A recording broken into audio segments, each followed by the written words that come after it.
अब बात बिहार के पाटलिपुत्र सीट की। इस बार भी यहां लड़ाई बेहद अहम है, तो चुनौती आरजेडी के लिए खाता खोलने की भी। लालू को यहां से कभी कामयाबी नहीं मिल सकी है और इस बार भी जिम्मा है लालू की बड़ी बेटी मीसा भारती पर। पिछले 2 बार से वो कांटे की टक्कर में अपने सियासी चाचा रामकृपाल से मात खाती हैं। वहीं बीजेपी की कोशिश यहां पर फिर से कमल खिलाने की, और आज पीएम मोदी ने रैली करके अपने मंसूबे भी जाहिर कर दिए।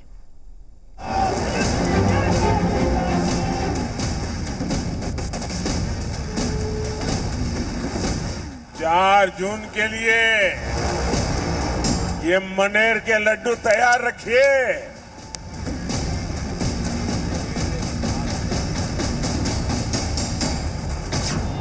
जी हां, 4 जून को कौन खाएगा लड्डू और किसका बिगड़ेगा सियासी जायका, ये तो चुनावी नतीजों के बाद पता चलेगा। लेकिन बिहार की एक ऐसी सीट भी है जहां मुकाबला न केवल दिलचस्प है बल्कि यहां साख की भी लड़ाई है, और ये है पाटलिपुत्र सीट। इस अहम सीट से आरजेडी की ओर से लालू की बेटी मीसा भारती हैं, तो उनके मुकाबले फिर से चुनावी ताल ठोक रहे हैं बीजेपी से रामकृपाल यादव।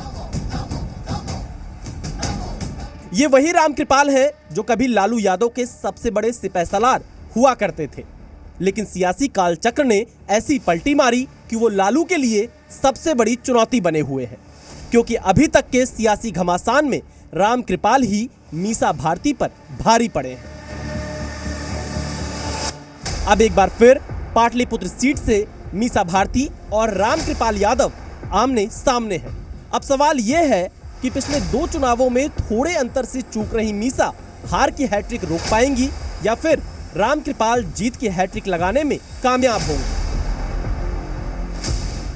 इस बार मीसा को जिताने के लिए पूरी लालू फैमिली चुनाव प्रचार में जुटी नजर आई, तो रामकृपाल के पक्ष में बीजेपी के बड़े खिलाड़ी भी मैदान में डटे रहे, और आज तो खुद प्रधानमंत्री मोदी ने मोर्चा संभाला। पाटलिपुत्र में रैली को संबोधित कर पीएम मोदी ने परिवारवाद को लेकर लालू परिवार को निशाने पर लिया और कहा कि ये लालटेन एक ही घर में रोशनी करता है। ऐसी लालटेनियां है जो सिर्फ एक ही घर में रोशनी करता है,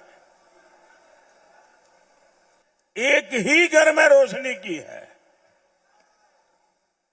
30 साल का इतिहास देख लीजिए, एक ही घर में रोशनी और चारों तरफ अंधेरा हो जाए तो हो जाए, उनके घर की रोशनी जलती रहे।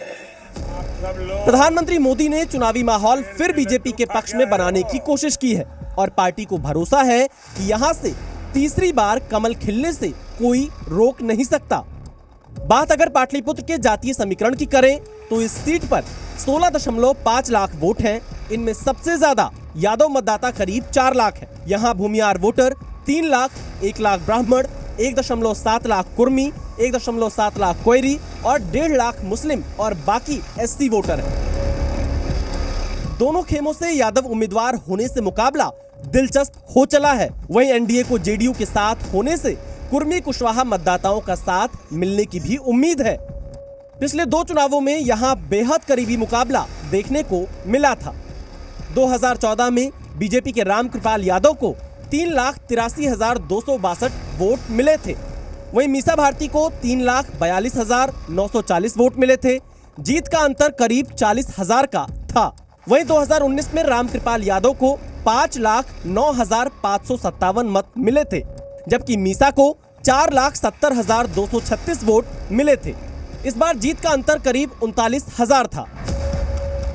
आरजेडी को भरोसा है कि पिछले 2 बार करीबी मुकाबले में उसे हार मिली थी, लेकिन इस बार आरजेडी को ही जीत नसीब होगी। हर एक जगह जहाँ भी संभव हो रहा है, बिहार की जनता, देश की जनता इस बार खुद से, किसी को कहने की आवश्यकता नहीं है, इंडिया गठबंधन को जिताने के लिए खुद से लोग कोशिश कर रहे हैं। अपने स्तर से जिनसे जो संभव हो रहा है वो काम कर रहे हैं।